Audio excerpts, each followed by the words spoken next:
Welcome, folks, to UltiWorld's live streaming coverage of the 2019 Pro Championships, coming to you from just outside of Philadelphia, Pennsylvania.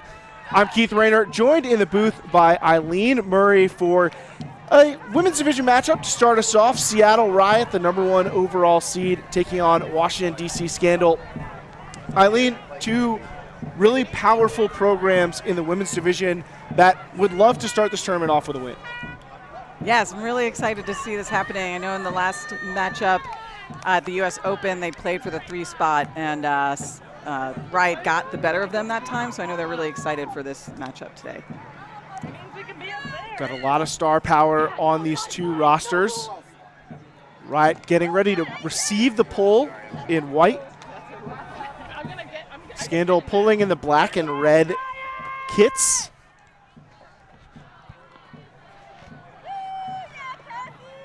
Looks like we have Robin Venig pulling the disc for the first point, and we are underway.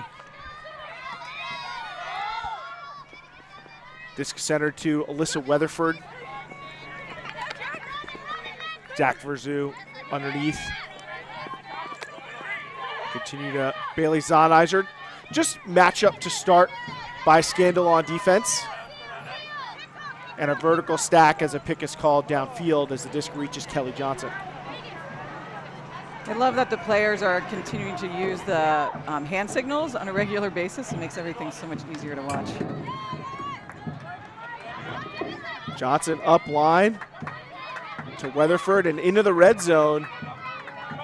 Riot's offense cruising through their opening point, finishing with a goal for Kaeda Yoshida. I know one of the things that Riot is known for is our offensive consistency, and we just saw that very nice point. People are making space for each other, keeping themselves open, and I really like how they clear that backspace to go up the line pretty easily for that score. Riot transitioned to this vertical stack offense a couple seasons ago, and they look very comfortable in it now. And I think it helps them open up those spaces, and you saw them attack up the line, really get to the sideline. And they came all the way from one side of the field to the other with Weatherford, and then up the line to Yoshida for the goal.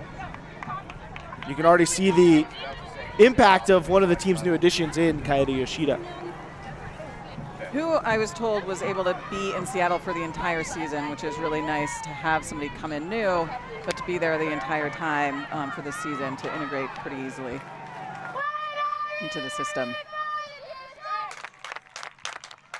We see one of their other big additions, Valeria Cardenas.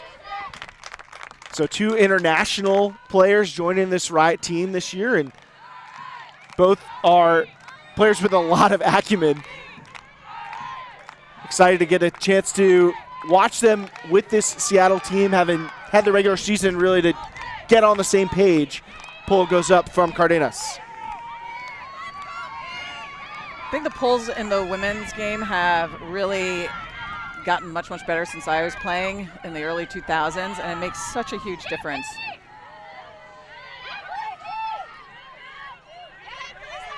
Kayla Strick getting in a tough situation, but just finds a reset to Kat Ratcliffe. Ratcliffe in a power position. Up line for Casey Gorman, and Casey Gorman puts it up deep for Dana Tremonte. Comes down with it. And now it's Scandal who is approaching the offensive end zone. Sarah Lord back to Tremonte. And attacking the front cone. Gorman can't come up with that. So a red zone turnover for Scandal. So 2 Scandal players kind of slip in that first point. The morning dew must be making it a little bit difficult.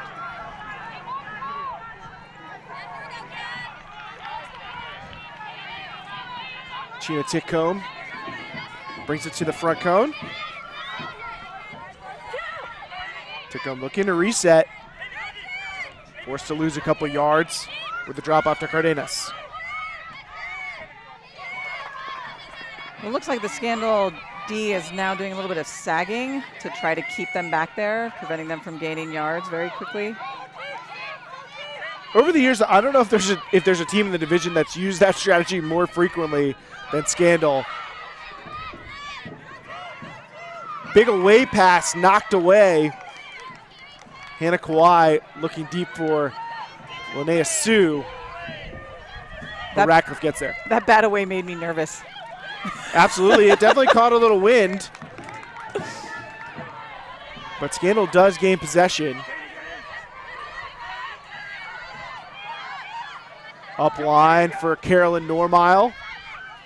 One of the new additions of the Scandal team. We talked about the additions on Riot side, but Scandal has some big names they've brought in as well, although unable to get a completion on the throw to Strick.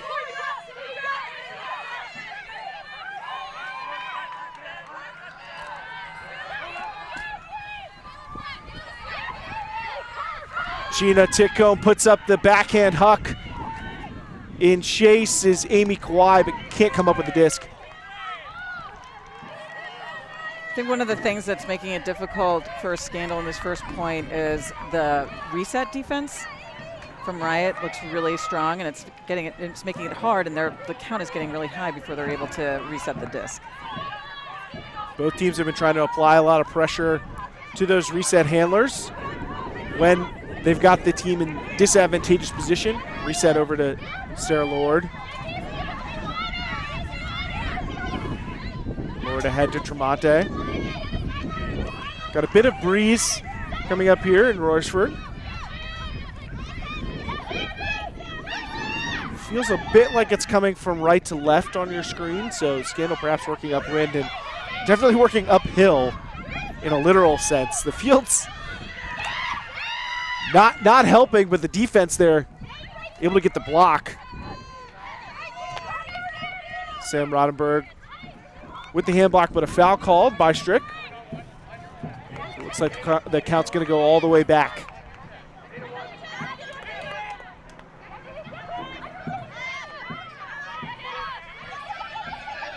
Tremonte, open side for Katie Forth.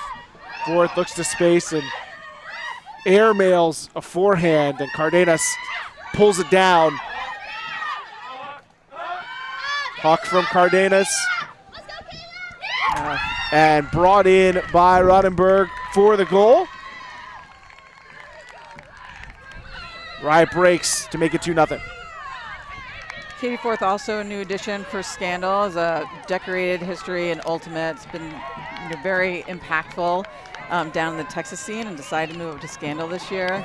She is unhappy with that mistake, but I'm certain we're going to see some great things with her throughout this game.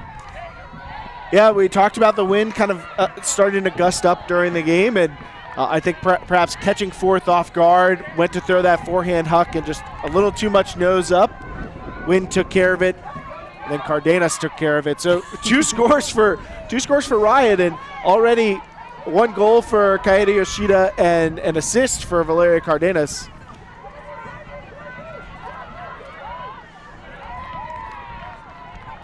Scandal now looking to respond with some new personnel on the offensive unit. So I think it looks like Raman Pfennig's up back on the field. I think she's mostly playing on the D line, but it makes sense to bring her over after a break to make sure that they punch it in this time. I think that was one of the intriguing storylines going into the years, with Scandal adding two players who are used to being in very central roles, and Carolyn Normile and Robin Pfennig. How would they be deployed on this Scandal team? And I think that we're starting to figure out what exactly that's going to look like as Normile takes the centering pass and now looks deep for Forth. Forth comes down with it with two hands in the red zone. And the little flip to Tremonte, not in.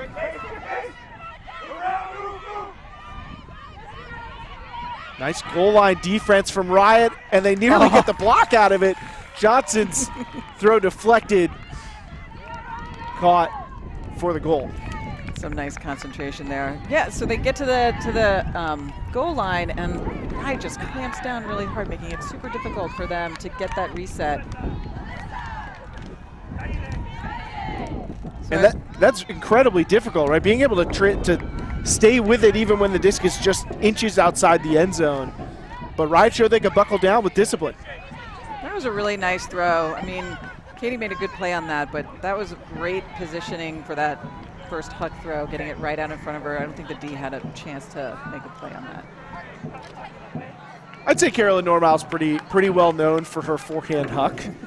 I love watching her play. I was excited to hear she was going to Scandal this year, especially with the new additions of Robin Fenig and Austin Prucha. Aki Young, who's out there now with Lauren Boyle, both also new players on this Scandal team. So a new look for DC Scandal, and not just on these jerseys, but also on the roster. And it's led to some early season success for them. I mean, the narrative in the women's division for years now has been about the big three, the big four, however you want to look at it. And Scandal's done their work to try and blow that up this year. This is another chance for them to make a statement about their ability to compete for a title. Out in a zone look now. Looks like they're in transition, and no coverage on Jack Verzou is a recipe for a Riot goal. Yoshida fires one to Verzou for the goal. And it looked like their right actually might have been coming out in a H-stack instead of their vert. Maybe they were anticipating the zone look. Scandal is a team with a lot of defensive adjustments. I think Riot knows that from playing against them and came out prepared. And it looked like almost a blown coverage. Verzou was all alone back there in the back of the end zone. And even when their defender found them, it's so tough against a player with that size and skill to recover. Yeah, Jack does a really good job at seeing the disc and coming in super hard for that. Yoshida with her second score of the game. And she's one of our players to watch here in this game, and traveled with the 2018 Asian Oceanic Tour here in the States, which was coached by Alyssa Weatherford, and is a big part of how she ended up with this Seattle Riot team. And has only been playing since 2015. So her level of play, given that experience, is remarkable. Well, and I've been playing, since the 90s, and Japan has always had really good players coming out. They embrace Ultimate, and they just have so many great opportunities to play against high competition. And so I think it is, realistic that someone could get a lot of high-level reps in just 3 years. Yoshida out here with players who've more than double that level of experience and making a big impact to start. Lord looking around. Player went down for Riot, so I think play stopped. Don't know if there's an actual call. No, I think the Morning Dew got the better of them again. Reset to Normile. You can see how tight Riot's defenders are on these handlers right now, and a rushed mistake from Scandal.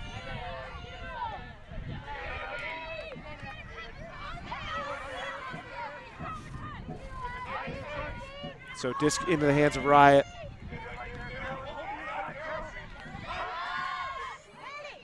Tickcomb around backhand up to Bailey Zonizer. Big gainer to start the possession for Seattle.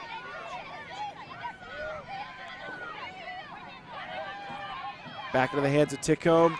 Great defense from Carolyn Normile. Reads that play and gets the block in the reset space. And now a double deep cut gets her a quick bookend score out of the hands of Kat Ratcliffe. It's one of the things I really like about her and her ability to, we see her throw her big forehand, but she, is able to attack the deep space as well really nicely, and just kind of left Cardenas unable to catch up with her. Normile making a deep cut, stopping. Cardenas stops as well, and then off she goes again once she sees her thrower pick up the disc. Great timing, and Normile has such versatility I think developed in part from being a focal point on previous teams that she's been on, in particular her college experience playing for Pittsburgh. Being in that central position has allowed her to develop as a cutter, as a thrower, as a defender, being asked so much, and now able to apply those skills at the elite club level, which she's been doing for years in the mixed division, playing with Philadelphia Amp previously.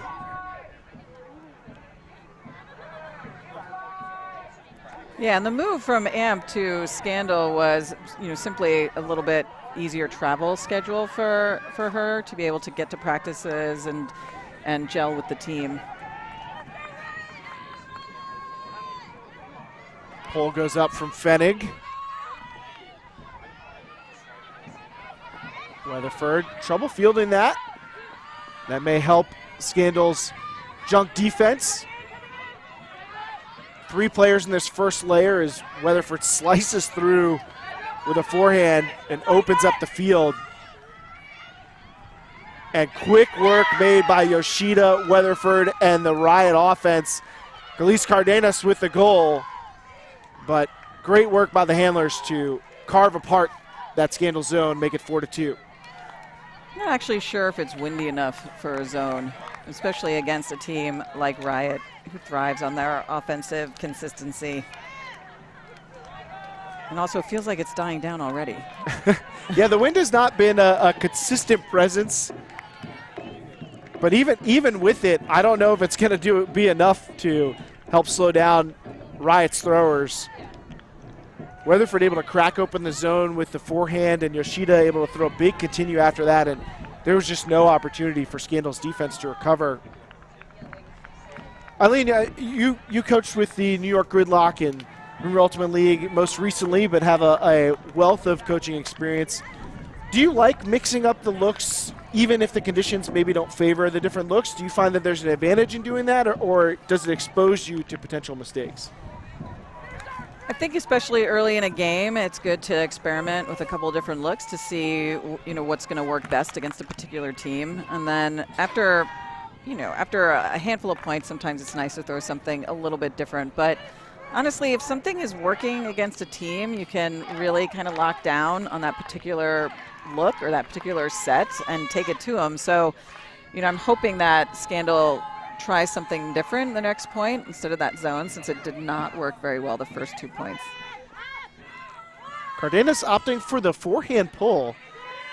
Not frequently I think that you see players who pull both forehand and backhand.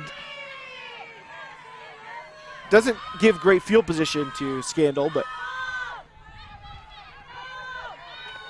as they're already near midfield, and another big forehand goes up from Normile. Carolyn Tornquist with lots of separation in the back of the end zone to bring in the easy Scandal goal and make it 4-3. And there we see the Normile flick huck again. Really pretty. Everyone leaving the backspace open for the deep cutter.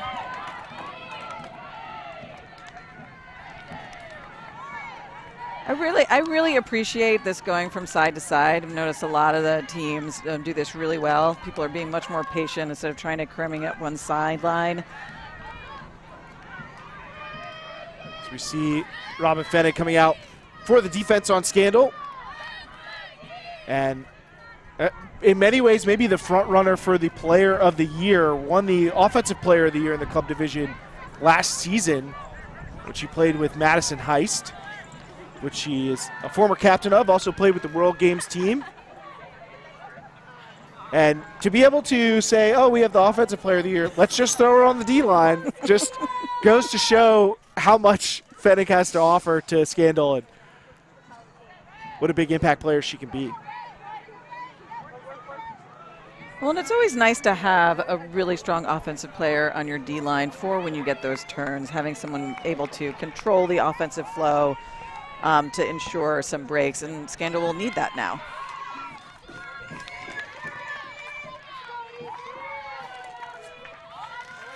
Riot's offense also going to just past midfield, and very similar look. Weatherford puts it deep for Cassie Swafford. Second effort catch, but I'm not sure if she's in bounds. Looks like it will be a turnover, so not quite as successful for Riot as it was for Scandal.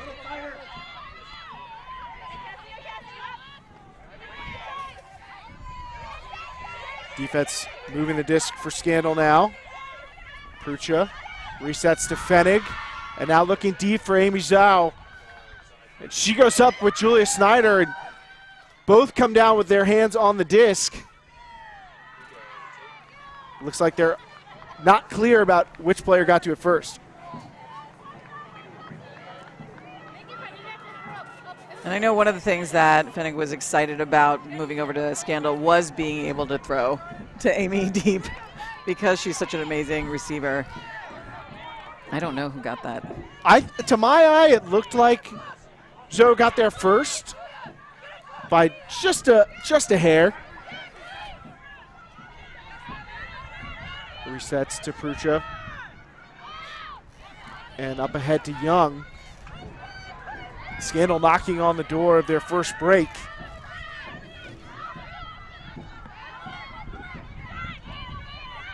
Centering the disc.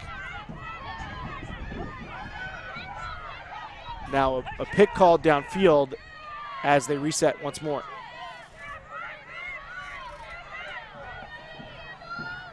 Being nice and patient, moving the disc from sideline to sideline. Here comes the wind again. So this is going to be a variable for the teams. It might make it difficult to get comfortable with their throws at any point if the wind stays. And an inside break from Fenig just outside the end zone now with Prucha.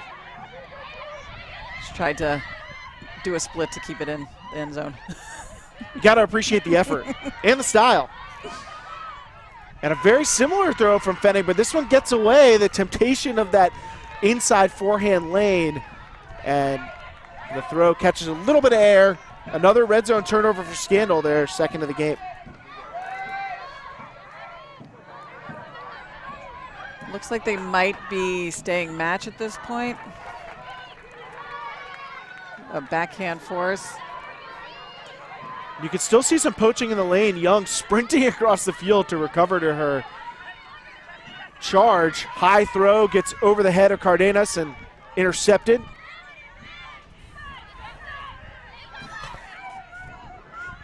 There's Prucha. I love watching Prucha play. Sneaks a reset past the defense to Fenig. The two both played together for years on Heist. Prucha, a big goal-scoring threat.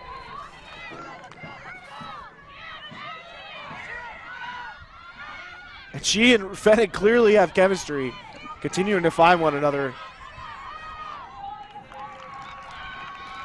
But Fenig finds a new target this time. Lauren Allen on the break side for the goal.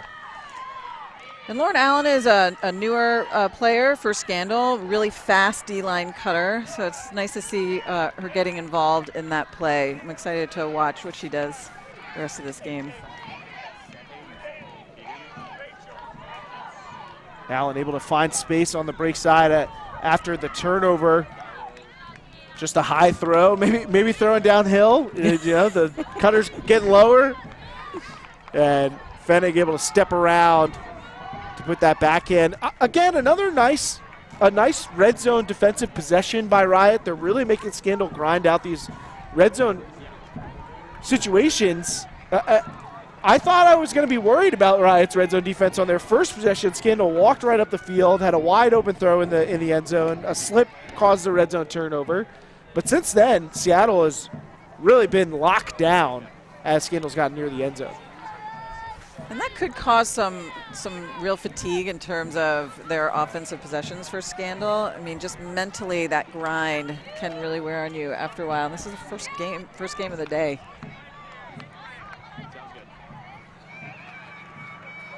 Oh, I wonder what that hand signal is. Riot. They're communicating with us somehow.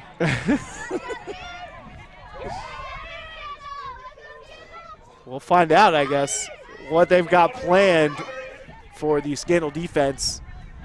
Quick look up to Verzu. They drop off a reset for Titcomb. The two working for these first few yards. close one back to Verzu, but their defender slips and they're off to the races, forcing a switch. That's one thing I love watching about Jack. You know, they're in the backfield, and then when they have the opportunity going downfield and taking over the downfield as well. Now they've got the disc just a couple yards outside the end zone, and a blown switch frees up the back cone for Hannah Kawhi, and a Riot score to make it 5-4.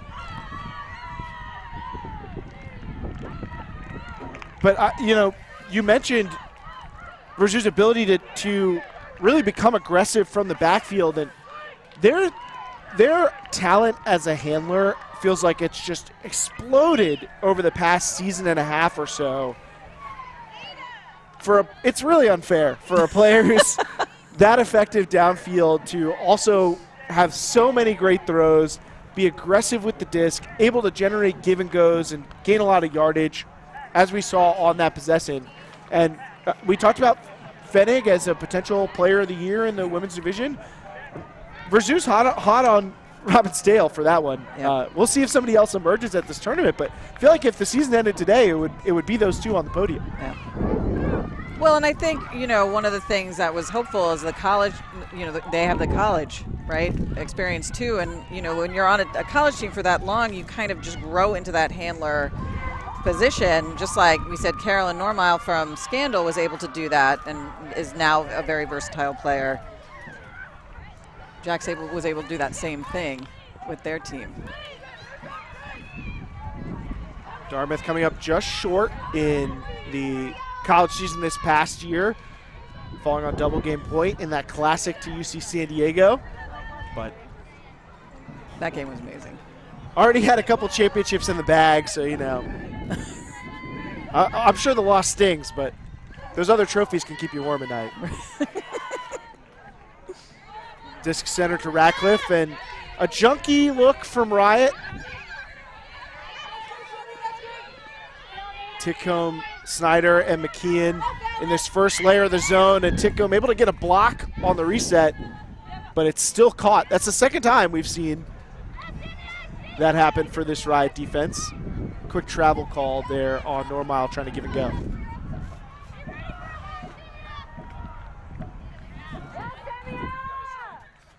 All right, travel, uncontested. Coming in, staying one. Staying one. You guys are good? All right, on your check, staying one. Normile back in with a lot of pressure. Manages to break through it. Christine Valvo getting the reset. Strick back to Ratcliffe. And this Riot defense, this junk is really slowing down the Scandal offense right now.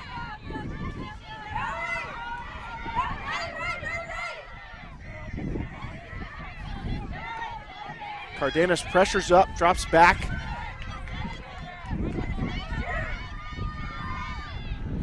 Normile able to find some room with the over-the-top throw to Gorman. Scandal's handlers have done a nice job getting the disc off the sideline when they've been in this trap space, and now they're all the way on the opposite side of the field. Normile puts up a big backhand for Gorman behind the defense, and it drops in. Not an easy possession, but certainly worth a goal and finished with flair by Normile. But maybe my favorite offensive possession so far this game. I mean, that patience, breaking it through the zone. I mean, in the beginning of that point, I was a little bit nervous for Scandal, but they were so composed and waiting for that to happen to the one side.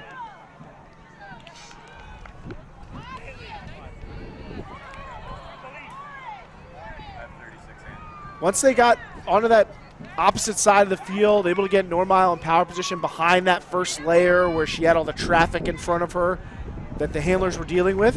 She was able to find some room for the big throw. Gorman with a great timed cut to get behind the last layer of the defense for the score. Our table is being invaded by some local ants. I guess I assume they're local. Right. For all I know, we brought them with us. But we will soldier on for you, our dear Ultiworld audience.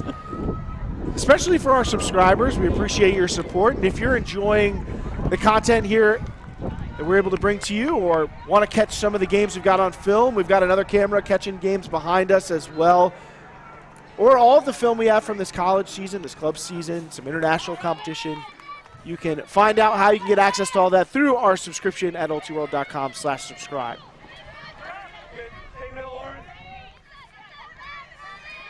So a zony look again by Scandal. More traditional look with 3 players in a cup up front.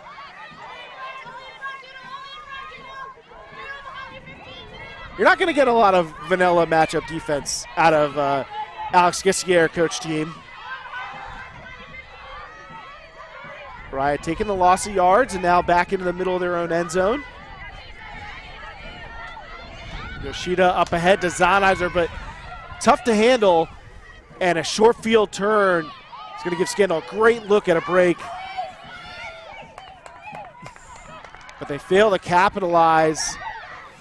Jessica Sauerbier not able to connect with Fenig. Another red zone turnover for Scandal. I'm hoping they figure out how to clean that up.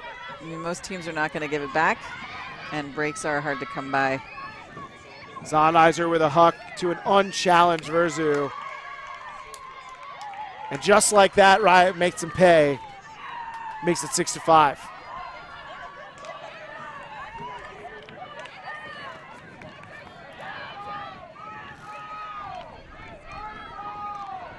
Jack Verzu's handprints have been all over this one. Already have an assist. That makes their second goal. And Verzu and Yoshida have been really covering up the score sheet for Riot. You know, one of the things, you know, that I think was great for Riot this season is getting to play the Eurostars and being able to have some of their players who aren't necessarily playing or haven't had as much experience in big games get that under their belt. I mean, I know that they lost to Eurostars. I think it might have been like 15-11 or 12 or something. But, you know, I think the Eurostars tour is really great for the women's game because you can get your first or second year players in with high reps, you know, a high pressure situation where there's a lot of fans watching and giving them those opportunities. And I think for a team like Riot, that's really helpful because then you don't have to worry about your rankings or what's going to happen in terms of USAU and things like that. So that is a definite advantage for the teams that got to play Eurostars this year. The Eurostars had a pretty successful tour, if I'm not mistaken. They only fell to Phoenix. But I also think part of it is because the U.S. teams are very intentional about who they have play in the Eurostar games, and Phoenix seemed to have a little bit more to prove, being a slightly newer onto this tier. Phoenix with a big win, but the Eurostars, despite being on the road, put up a strong showing in the America's Cup as this upfield throw from Normile kind of snuck past any defenders to Ratcliffe, and now she's got an uncontested deep throw. But despite it, a turnover, and these kinds of errors have piled up for Scandal. It hasn't put them too far behind. They've been able to recover, but you feel like you've seen a lot more of them out of the D.C. side than what you've seen from Seattle so far. Yes, I agree. And that was just a little bit rushed. I mean, no mark. Had all the time in the world. Let's see if Riot can convert here. Cardenas gets it centered from now looking deep. This one hangs. Rachel Bradshaw tries to track it down and gets her hands on it, but lets it go. So perhaps I spoke too soon. Well, I wonder why there was a lapse of concentration for a second, or the defense was a little bit too close to make it super comfortable, but I thought that was a shoe-in. Normile up line to Ratcliffe. Continues to Fourth. And Fourth pops up another backhand. She's frustrated as 2 Riot defenders bring it in.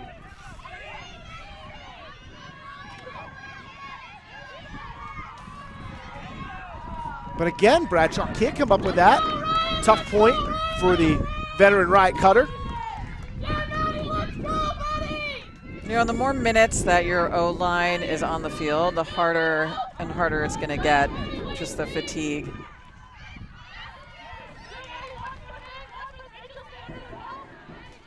So Scandal still with a chance to hold. Tornquist on the sideline. Not a lot of room. Tries to pop that over to Ratcliffe, and it gets away. Kawhi looking deep, and Tornquist gets it back. So sloppy point between the two teams. Strick looking deep for fourth with lots of room.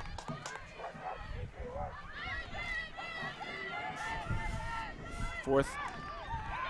Tornquist work it into the end zone and finish off that possession. So Scandal gets a goal after the mistakes, able to get it back with some defense, and that quick huck gets them the goal. You know, as a coach in this situation during halftime, I'd definitely be talking to my O-line players about what exactly is happening as they're releasing the disc. Maybe not being as intentional with the release points, knowing that the wind is going to be super swirly, because I've just seen a lot of discs pop up for the Scandal offense and making it really difficult for them to have clean holds, which is what you want against a team like Riot. Those 8:30 starts, maybe getting to the teams as they not maybe quite ready in this round one matchup. It's tough when you have to play the top seeded team in your pool in round one at 8:30 in the morning. It's going to really put some pressure on you to wake up quick. But I thought they'd have somewhat of an advantage, you know, being from the East Coast and Riot making the long trip. I know that trip is super hard. Saw some of the Riot players in the hotel last night. They couldn't stay at the other house because of cats. They had cat allergies. So there was at least one room of Riot folks in the hotel, a cat-free environment. Scandal using the old plant the cats at the opposing team's house. Truly a classic, tried and true. Snyder a little bit deep on the initiation there, so no option to huck against the wind, but lots of room for the handlers. Yoshida upline to Snyder.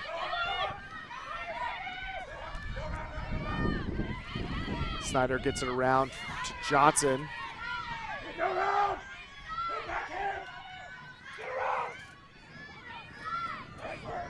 Riot files into the vertical stack that they've been using so much of this game as Yoshida lines up a deep shot for Swafford. And Swafford goes over a pair of defenders for the big grab. Some emphasis on that one to make it 7-6. I mean, you see that release point, right, from Kade, and seeing how that does not pop up. And it was because of the inside angle on the throw, and it didn't have the opportunity to pop up. But still amazing play to get that. Yoshida just winding up the forehand and snapping that with a lot of power, a lot of rotation. That inside edge gets enough for Swafford, and Swafford goes up with one hand and brings it down. It was sad to see that Dom Fontenette was not playing in this game. One of my favorite players to watch. But mine too. Who doesn't? I know. Who doesn't love watching Dom roam the field year after year? Timeless. I don't even understand it, honestly, because she was playing against me a bazillion years ago, it feels like. She's a modern marvel. Got inducted to the Hall of Fame last year, was it, I think? Well, they waited too long. It's kind of unfair, though, because she's still playing. Right. She's still building the case. It's like, we got it. And Yoshida scoring yet again her third assist. Kaede Yoshida, the 25-year-old rookie for this Riot team, certainly played on a big international stage, working on a Hall of Fame career of her own, perhaps. She got a long way to go to catch up to Dom, but most of us do. Yeah. And a wide throw for Tornquist. Puts her in a position to try and toe it in. Can't come up with the play.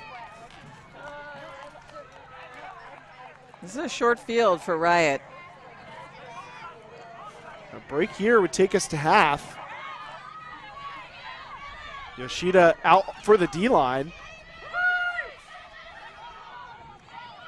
Joining Cardenas, who now has the disc. And a little soft break for Johnson for Riot. Sends us to halftime with Riot with an 8-6 lead, and Scandal feeling like they gave away a couple of great opportunities. Yeah, we saw them struggling a bit in the first half, getting clean holds, which we know that they can do. They've been having a really nice season.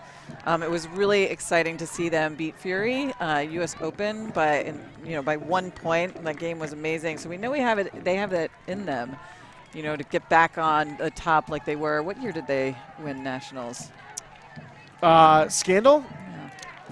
What was that, 2015? No, I think that was Brute. I can't remember. They all run together now. Yeah. But I mean, they've always kind Back of in been Texas. there. I remember we were in Texas. They've always kind of been there, so they did have a couple of years of regrowth. But I mean, I think they all know that they can do it. But they need to figure out how to clean up the offense a little bit. We'll see if they have the answers in the second half to catch up with Riot. Riot with an 8-6 lead going into the halftime break. We'll see you in about 10 minutes.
Oh my.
Elizabeth Longmire goes up to bring it in for the SWA score.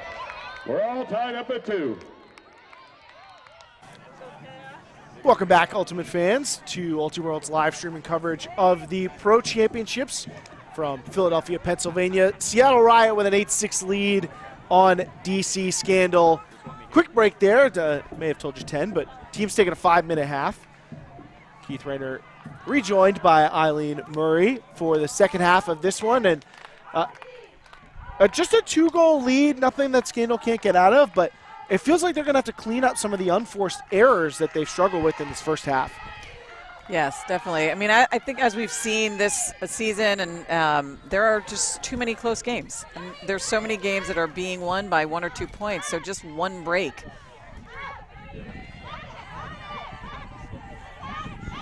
Make a big difference. Ratcliffe holding as the stall count's climbing. Delivers a cross-field reset for Lord. Nice inside throw for Ratcliffe, gets her upfield.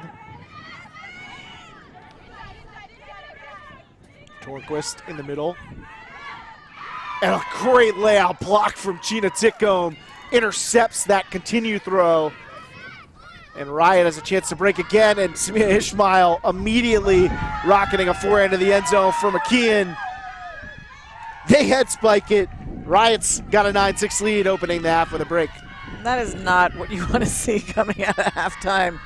Amazing layout grab for that D. But I'm really excited to see Ishmael on this team. Oh, I mean, that is just amazing. And what it looks like there is, she's thinking of herself as being on offense, right? Like she's going for it as offense. She's not going for the block. She's going for the catch.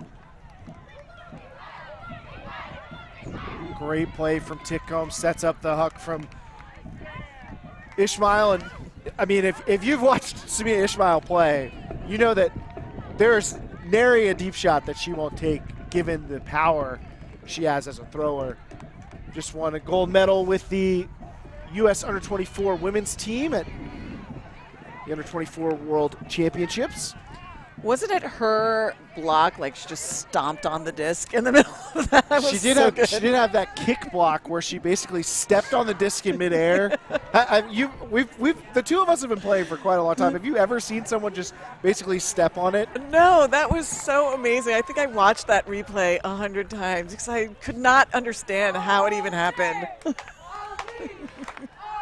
The Western Washington product making an impact now for Riot. Was a practice player last year and now has moved into a rostered role with the team. Disc centered to Normile.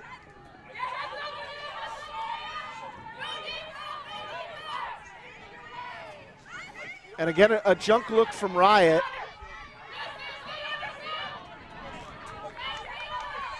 Lord with space to look deep.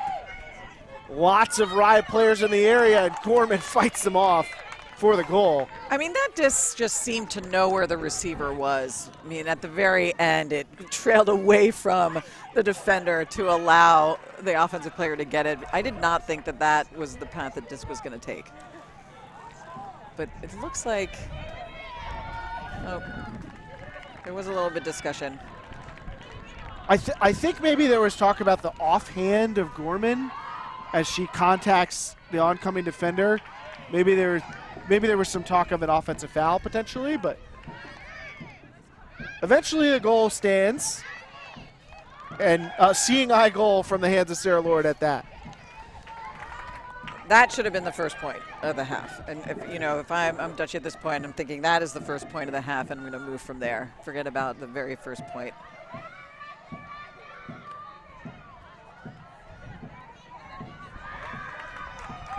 Gotta have a short memory sometimes. And when you're the coach, sometimes you really gotta direct the team's focus where it needs to be. And there are a few coaches who are better at that than Alex Dutchy Gasquet.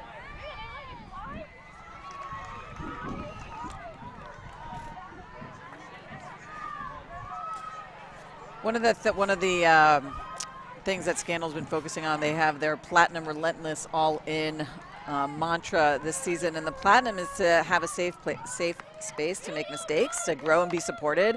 And so, I think having that in their back pocket does help them forget about those mistakes and move on to the next point quickly. Verzu looking cross field, and that's a mistake from them. It's going to give Scandal a chance to get a break early in this second half and try and claw back into this one. And I love this matchup with Fenig and Verzu. This is a must-watch. Yeah, I mean, when you highlight two players as the potential players of the year and then they guard each other and one gets a hand block on the other, you start to get a sense of what the award conversation may shape up like.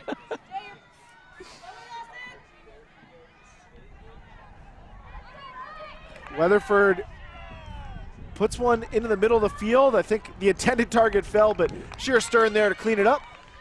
And the break opportunity stuffed by Verzu. Riot up 10-7. I think that might have even been a foul call if there hadn't been the garbage collector in the back there. It looked like Tickham was actually tripped a little bit. Oh, that's so awesome. How do you throw around Jack? I don't know. I don't even know. That mark is intimidating. Verzu with the turnover and then the hand block. Maybe that was drawn up that way. Just a field position play. But that's what we're just talking about, right? The short memory. Jack throws it away and immediately gets a hand block. So they're not thinking about what just happened. They're thinking about the moment, which is so important. You can't let one mistake become the next mistake. Right. But there's a balance. As a coach, how do you strike the balance between having players learn from their mistakes without letting them take control of the player? Well, you think about the mistakes at practice, and as you're reflecting on a game, but in the game, you have to have a goldfish memory. I mean, that's just the way it is. You have to live in the moment. And so, I work a lot with my players on their mental toughness, and you can take it in and remember and embrace it, but then you need to trust your captains and coaches that they will hold on to it for you. Not your captains, but your coaches. They will hold on to it for you so you don't have to. Lord gets the first pass, pumps a deep fake. Fourth looked like she had that cut too. Maybe not comfortable just then. Oh, nice. Gorman's throw saved by Fourth.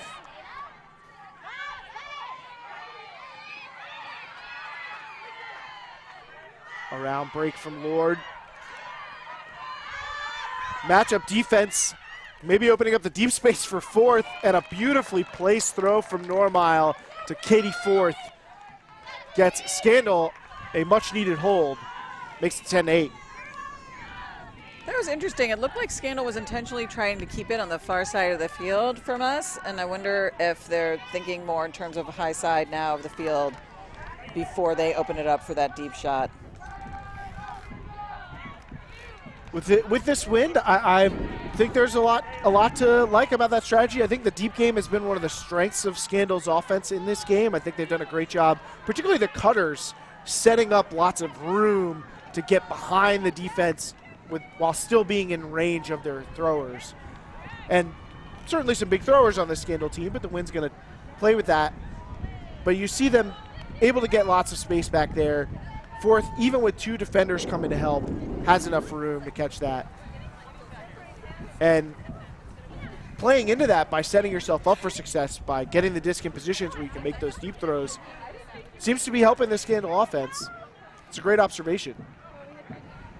So I wonder if they're going to try to do the opposite on D. They're going to try to, keep them on our side of the field a little bit more, because this is the harder side to throw out of. Yeah, the near sideline right now on the left side of your screen. Fenig's pull goes up, but that near sideline is going to be the low side of the field. Going to be tougher to keep the disc on the field there. Weatherford.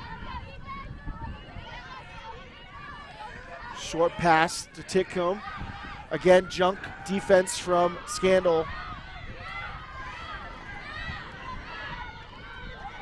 So not trying to keep them on this side of the field, but the junk definitely is making it harder for Riot to get the bigger gains. Able to apply a lot of pressure to some of these resets. Now transitioning to more matchup. Zonizer underneath. And really tight handler coverage. Tickham able to find room to put up a deep throw to Swafford. And Swafford gets another goal for Riot. That seemed a bit lucky. And defense right there, having the position.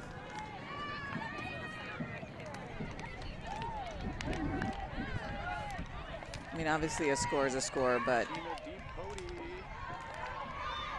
that could have very easily been Deed as well. Tickham able to show off the range with that forehand. It gets it just past the defense into the hands of Swafford. Probably one Scandal would like to get back. You know, I also wonder if they should have held that junk for a little bit longer. It seems like it might have been for a certain number of passes, but it was working and they were losing yards, and as soon as they transitioned is when Riot was able to punch it through. So being a little bit more flexible on the D-line, knowing something's working, and seeing them go back, maybe holding it for a little bit longer would have been a little bit more effective there. I personally am not a big fan of counting transitions because they aren't contextualized into what's happening on the field. But the advantage you gain from everybody being on the same page about what you're going to do is significant and not to be understated. Right, and with so many new additions to the team, I guess it does make sense for Scandal to do that as opposed to just relying on, you know, their kind of chemistry. That pull went straight out above us. Quality field position to start for DC.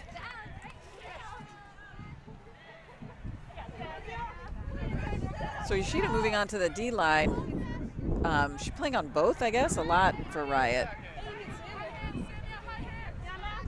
They have recognized her ability to impact the game as well. Hard to miss, really. Fourth underneath. Resets to Ratcliffe.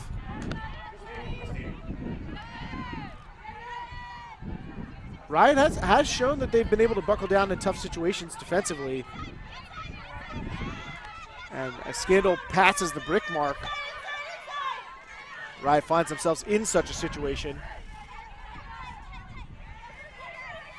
Normile with the long mark of Hannah Kawhi on her, and that one just past the head of Ismail. Offhand flip from Normile. And Gorman continues to strick for the goal. Scandal takes advantage of the good field position to get a quick score. That was a nice, clean hold there.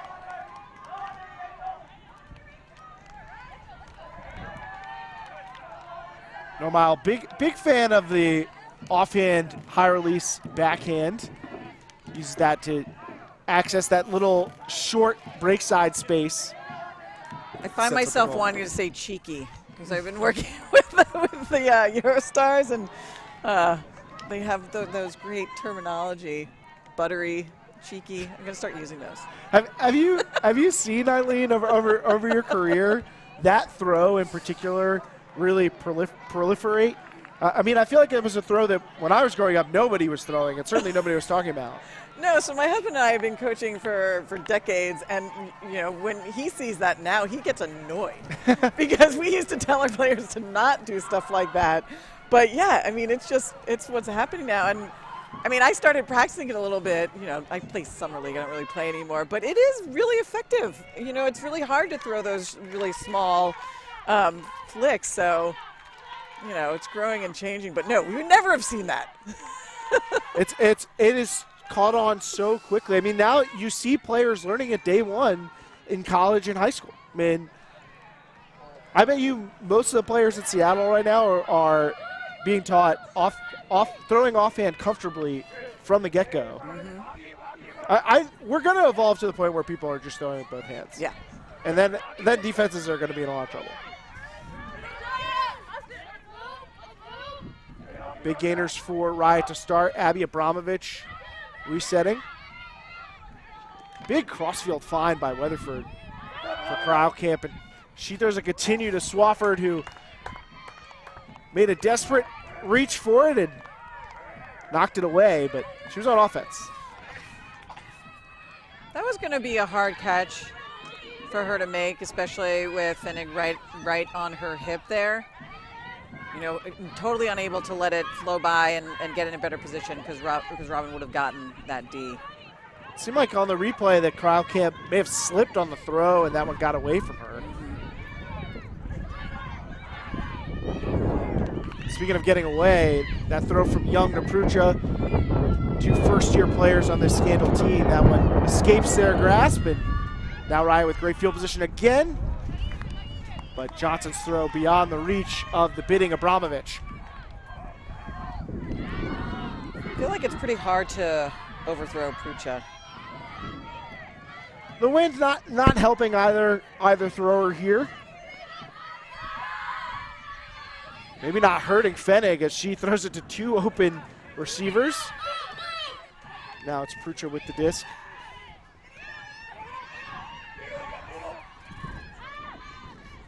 Prucha upfield to Zoe. She's standing basically perfectly still and then finds a wide open option at the front cone. One of the things that, you know, I noticed that is a great break. They don't totally need that. Now they're to 1, right? But I mean, if they trade points, here out, Riot wins. And so Scandal has to figure out how to dig a little bit deeper to get another break to even this out.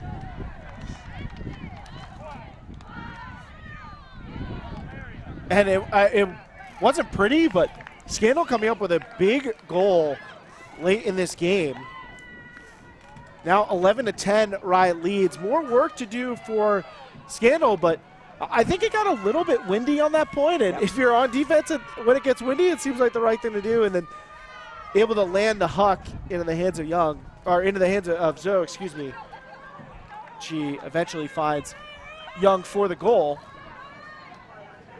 Well, now there's a wind, the turnovers are going to happen over here a little bit more, and getting off this corner is really difficult.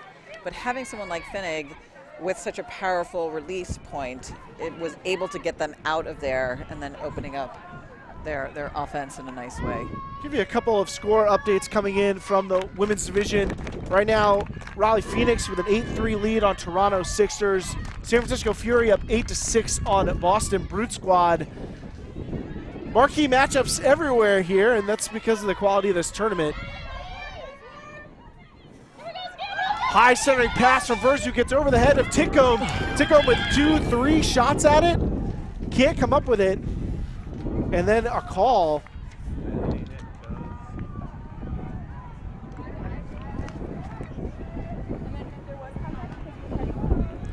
Okay. Trying to think, because I felt contact as I was going up, and then I also felt contact on this as I was bidding, but I'm not sure. I might have been mixing. I felt there was definitely.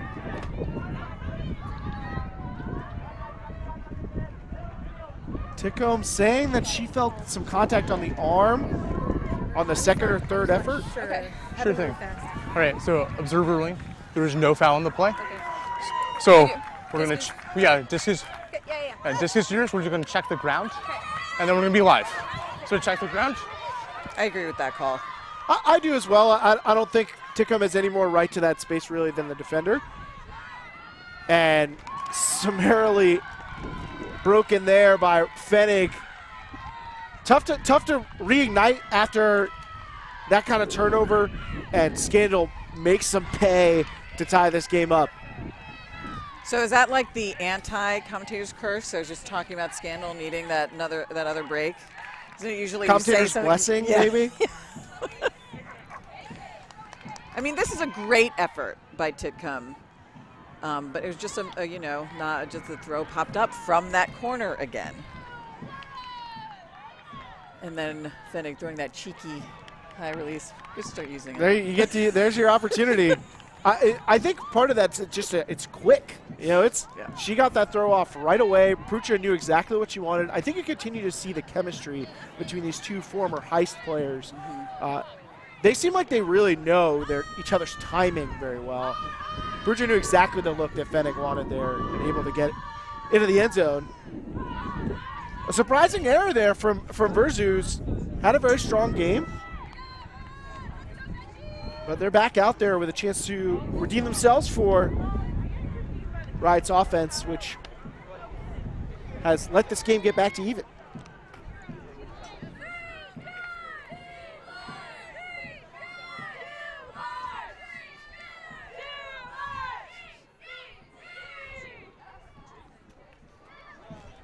So with the pull.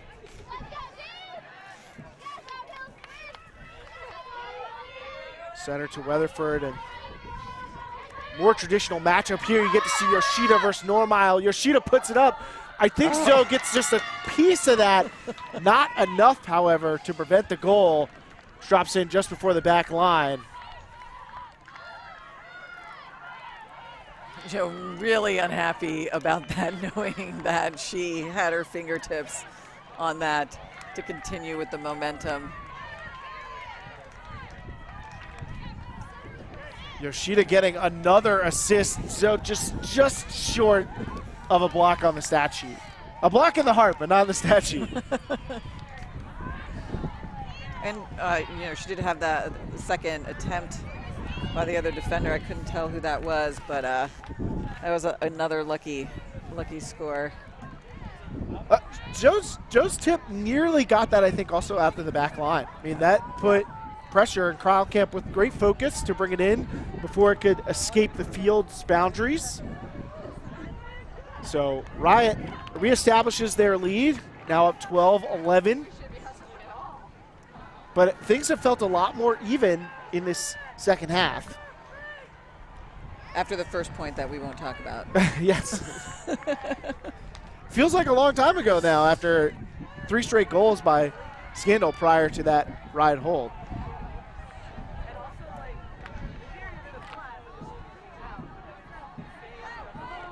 Cardenas getting ready to pull.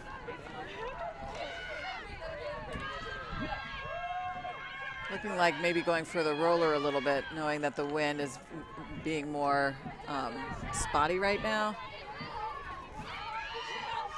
Normile, no first option. A pressured throw to Lord.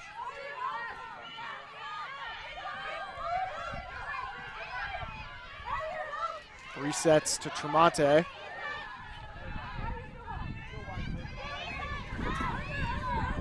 It's interesting. It looks like the Riot defense is bracketing a little bit downfield, leaving a couple of extra people open. That's a nice throw down that sideline.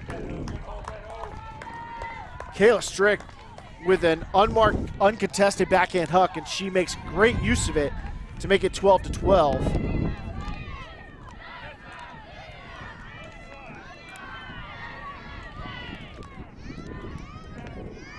And I was saying that, for the Riot defense, working to try to bracket does leave somebody open for that sneaky deep look down the field. It stops the initial play, but then it makes it harder for once they break open.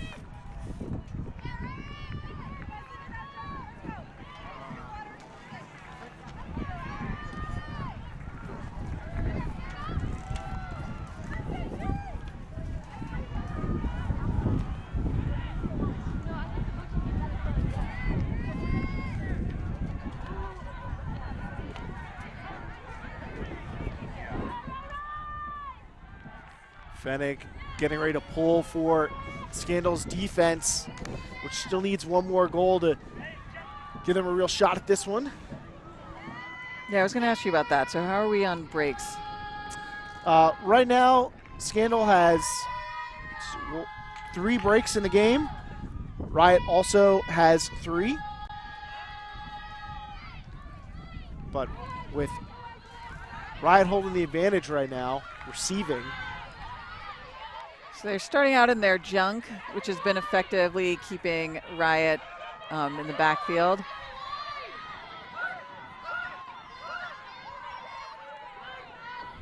Weatherford on pinned to that high sideline as Scandal transitions to match up now.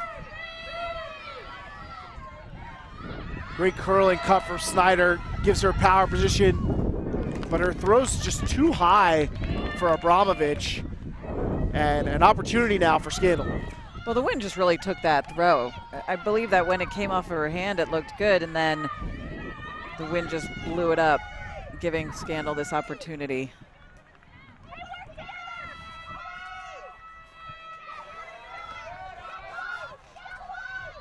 Soft cap going off in the distance, so we'll wait to see the result of this point, but it's going to be a game to 15 either way.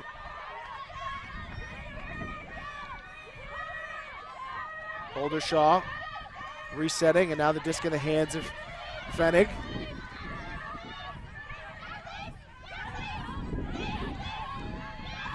So breaks free in the reset space, and now Scandal's able to get to that opposite sideline.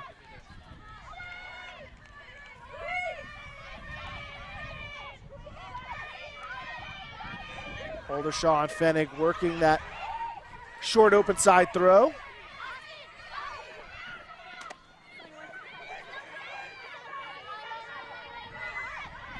Fenig eyes up the deep space for Prucha, or maybe for Zoe, and it drops in just as Fenig planned it, I believe. Scandal breaks. They're back in front now, 13-12. I mean, how many, besides Jack Urzu on Riot, having Robin on this sideline being able to throw that flick upfield. Yeah, that wind just took that one. I think of all the areas in this game that I would say that Scandal has really controlled, it's been the deep space. I mean, they have been able to frequently access that room behind the defense. And whether it's the powerful throwers, whether it's the well-timed cutters, or some combination of the two, Riot really has not been able to slow down that DC deep game. Yeah, they've had much more success stopping him in the reset and causing the turns there. What kind of adjustments do you try and use when you see a team that's really attacking the deep space so aggressively? Well, I think one of the things that they've been doing that seemed to be a little bit effective early in that point was to bracket the cutters. But like I said, when you do that, you typically leave somebody open. I think they were trying to leave some of the, their younger players possibly open. I know that Scandal does have the one rookie O-line cutter, so maybe Riot is underestimating her ability to get open. That's Valvo on Scandal. Great pull from Scandal, but Zaneyes are able to dig out the low throw, and now Riot's already moved towards midfield. Stern resets to Titcomb.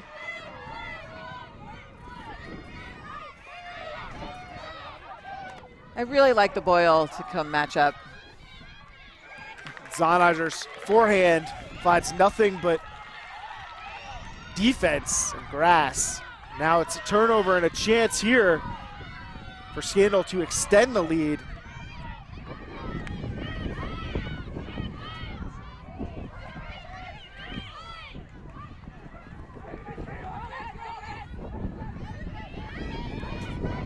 So, into the middle. I was wondering why that Scandal player was so open. I think there might have been a pick there. Often that's the answer.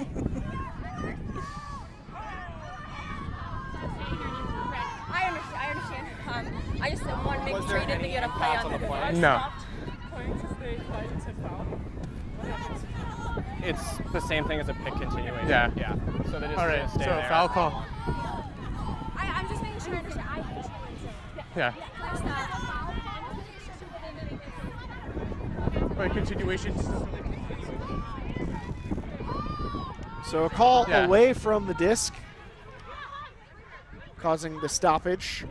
So discussion about whether or not the disc should maintain its position with Wollaston. She drops it off for Fennig after the decision, and that's a high throw that has defense all over it. Easy interception for Johnson.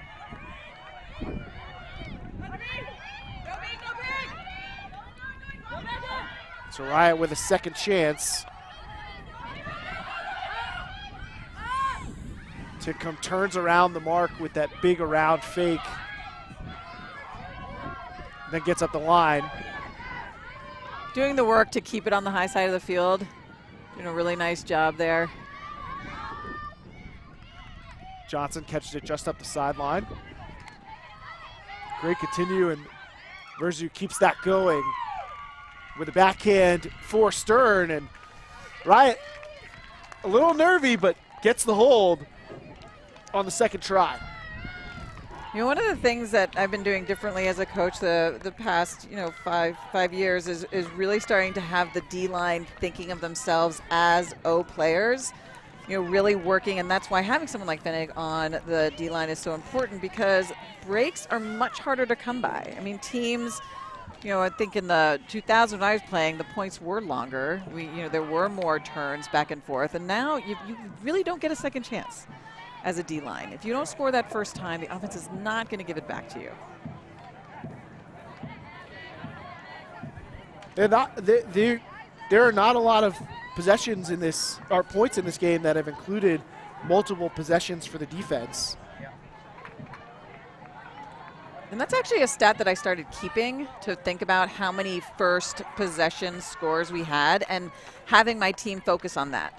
Have a focus on, when you get the disc, when you have the disc, how many times do you score on the very first opportunity? And that was always like our measure of success, like how many times we were able to do that throughout the game, and something that we try to work towards, getting that to be the highest percentage we could.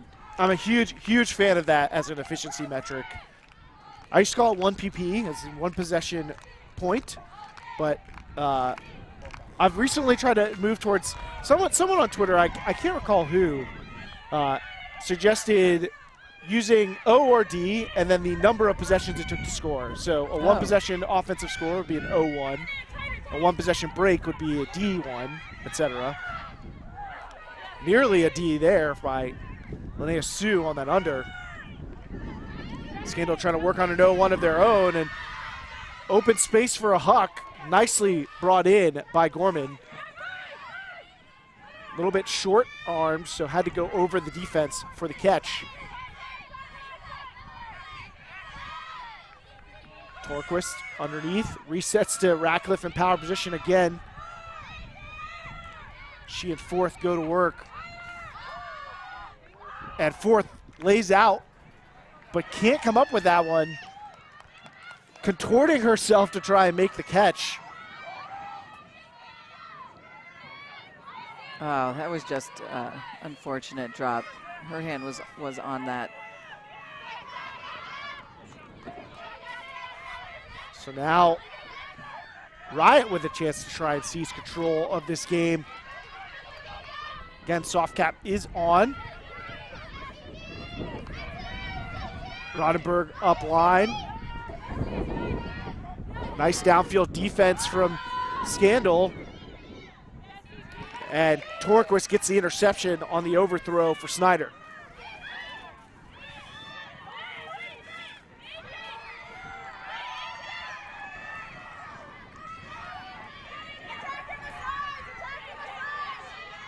Tremonte underneath. And Forth, under a lot of pressure from Crowdcamp, comes up with that one. Doesn't want to let another one touch her hands and become a turnover. Radcliffe with the veteran timeout call. No T signal. Just gotta convince him you had a timeout. First time out of the game. It really feels like our first time out of the game, and right now, Scandal working on a break to try and take advantage.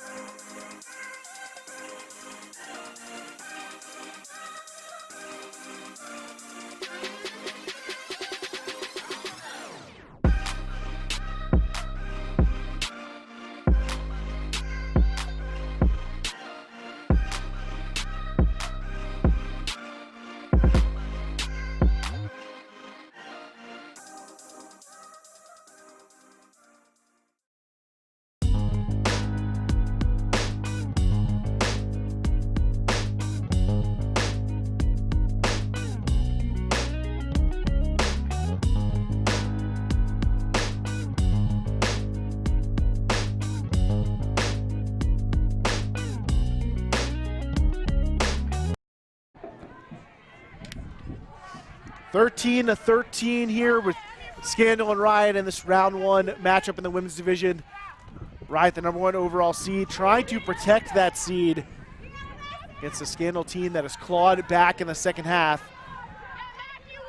Ratcliffe holding the disc. Coming out of the timeout, it looks like Riot has opted to switch into a junk look. Over the top, Ratcliffe resets. Normile with 3 Riot defenders around her. Down to the sideline. Riot looking to keep Scandal trapped here. Ratcliffe takes a couple of extra steps for good measure. And Scandal, however, gets off the sideline, most important.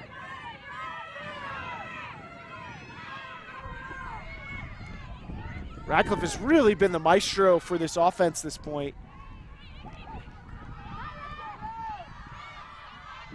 Well, they're just moving it so quickly, having Riot on their heels. Oh no. Normile, a beautiful turnover. Just steps out to deliver a great throw, but nobody's home. It looked like Fourth might have been thinking about cutting and then maybe just a miscommunication there. I'm not sure what happened. Perhaps that lack of chemistry from having new players in such big roles strikes.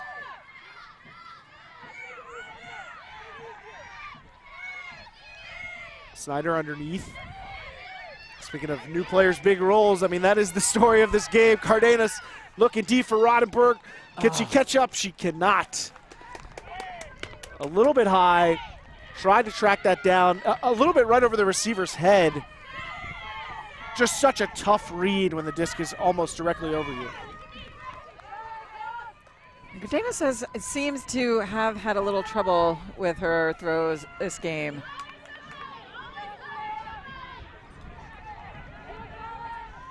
Cardenas with her second turnover.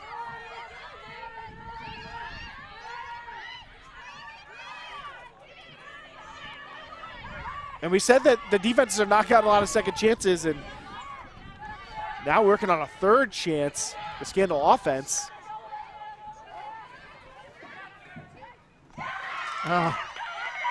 Riot's going to generate a third chance for their D-line to break off of a Linnea Sue block underneath. And would you say this is easily the longest point of the game? Yeah, this is the most changes of possession we've had in any given point.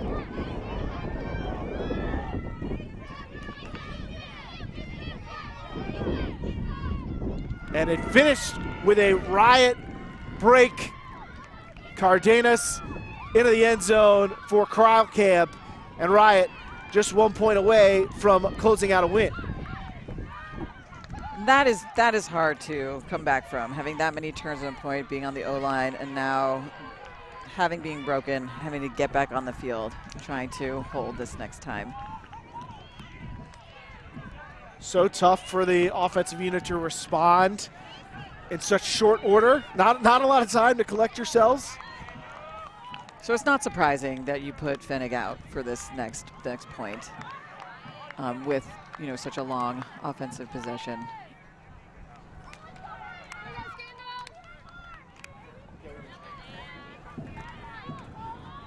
So Fennig joined by Normile, as well as Ratcliffe, Fourth, Gorman, Strick.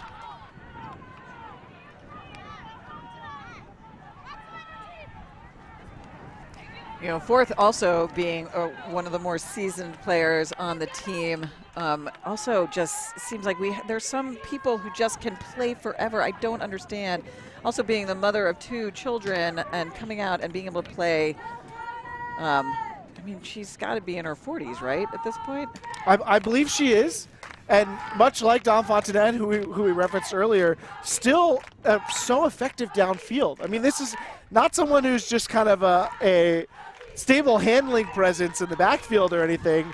This is someone who's still running around deep, getting deep plays past 22-year-olds. And they'll need her experience on this point. As she takes off deep to start, Normile looking for Yoshida, trying to get the play Ishmael on the back end, and Fourth runs out of room. And she is going to call foul, however.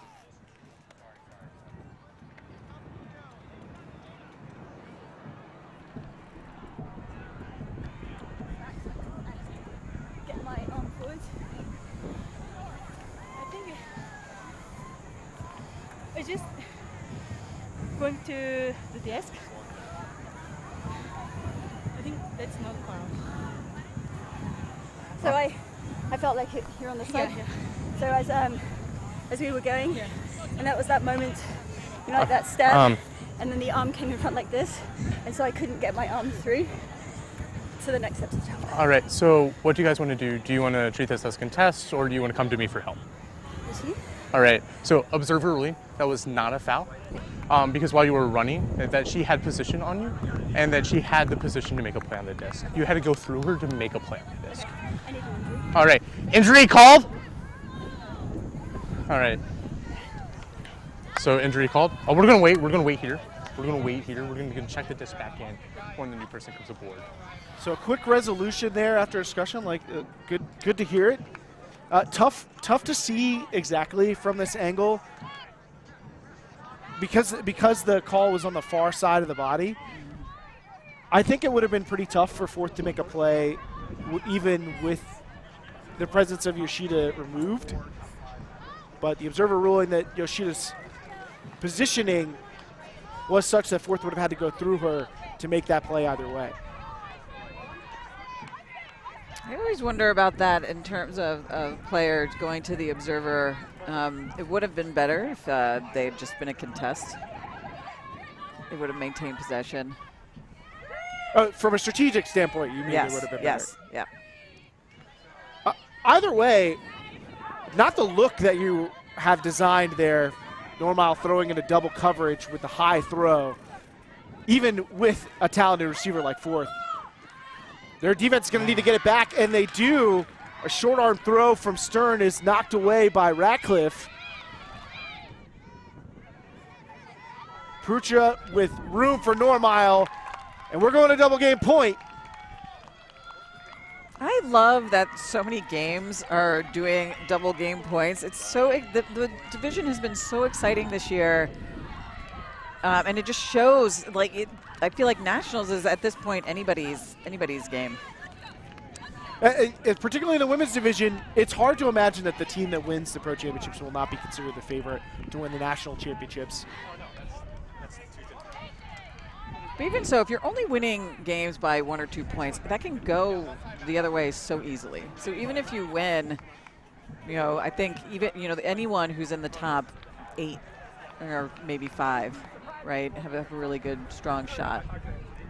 You could point to many moments in this game where things could have been very different by just a matter of inches, including that play by Fourth. I mean, if that throw is a little bit lower and hangs a little for half a second less, it could be Fourth who comes down with it.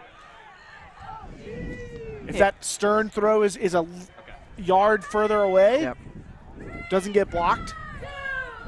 But now Scandal with a chance to break to take this one. It's been close throughout. Neither team has led by more than 3, which was briefly as Riot broke to start this second half. But they find themselves needing to hold to maintain their spot atop this tournament. Weatherford takes the centering pass. Junk look from Scandal has allowed Riot to advance past midfield in just a few throws. Now transition. Weatherford is just so composed. I love watching her play. Nothing ever seems to rattle her. Another stoppage. I think, again, just 2 players fell down, and then some other players stopped play to make sure everybody was okay.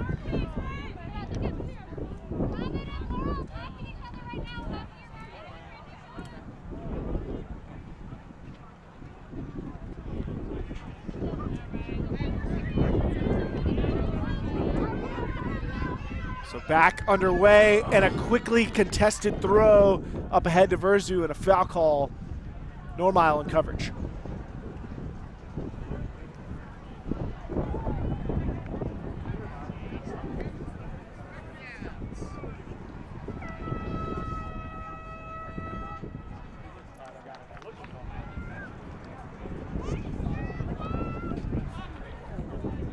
It's hard to tell from this replay.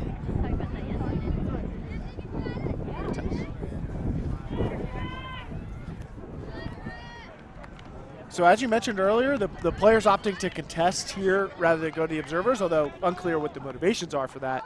I thought I saw a foul, but pretty close play, and the players agreed to disagree. Oh, no. Johnson tries to reset to Weatherford, comes off her hand wrong, and she's going to say that was because of a foul on the mark by Prucha. I was going to say turnover means no foul. Okay, I thought, I mean, I'm trying to throw and pushing my arm, so if it's in the limits of my throw, that would be a foul. Yeah, that's cool. I mean, you can do that if you want. All I felt was in contact with your body. I didn't even feel your arm. It was, I thought yeah, you would go. I it thought you was, would go over. yeah, it was my arm. It might have been my body too, because again, I don't think we shifted, so. Okay. Okay. You want to play as a contest? No. No contest. Okay. All right, coming on, 0. Hey, we're back. Ultimately, Prucha opting not to contest. What's your quick thoughts on it, Eileen? I'm not really sure if that was a foul, but I don't think it mattered so much if she contested or didn't contest. It was not going to make that much difference. Offense working now with a little bit of momentum after those stoppages. Now into the red zone with Cardenas. Police of no relation to Valeria. Resets, and the offense really moving the disc with pace, and then into the end zone, but no celebrations quite yet. Looks like a pick call, though some discussion may ensue about whether or not it was involved. Or not. The hands go up. So does Riot as they take this one 15-14. Not the most thorough performance in that final possession, but ultimately get the win. I mean, and there's a lot for Scandal to take away from this game, both in terms of their offense and defense. Their junk worked really well, generated a lot of turns. If they clean up their defense's ability to score, I mean, that game goes a completely different way. And I want to revisit the Kelly Johnson foul call, because I think that was – I actually do think that there was a foul. It felt like she called it, though, because she turned it over, given that she was saying there was contact on the arm, and I didn't see that on the replay. It does look like Prucha maybe steps into the body, which was a mistake on Prucha's part. She probably could have made that play without stepping into it. But ultimately, the players decided no contest, and Riot takes advantage with the goal. Riot takes this one over Scandal with a 15-14 victory on double game point to avoid the upset. A really exciting round one start in the women's division. We've got another matchup coming from the women's division in the next round. We'll have Boston Brute Squad taking on Raleigh Phoenix. So we will join you for that one in just a bit. Stay tuned.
Ultiworld subscription gets you closer to the players and personalities you care about with game video, in-depth written and video analysis, He's going to take off deep, but what he does is very simple. documentary shorts, And we've played Brute Squad before, and it just feels a little bit harder to lose this year. and a whole lot more. To get your subscription or learn more, go to ultiworld.com/subscribe.